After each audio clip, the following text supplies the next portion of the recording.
जवळपास सगळेच उमेदवार या ठिकाणी एकत्र येऊन एकीच्या स्वरूपामध्ये आम्ही या ठिकाणी दाखवून दिलेले की प्रभाग क्रमांक 22 मध्ये सगळे एकजुटीने आम्ही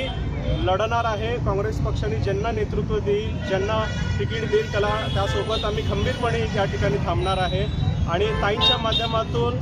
अध्यक्षांच्या मार्गदर्शनाखाली आम्ही प्रभागामध्ये प्रत्येक दारोदारी वेगवेगळ्या अडचणी ते महानगरपालिका मार्फत असो, ताईंच्या निधीच्या मार्फत असो असे सोडवलेले आहेत आणि यापुढे देखील आम्ही ते सोडवेल। आणि या ठिकाणी मी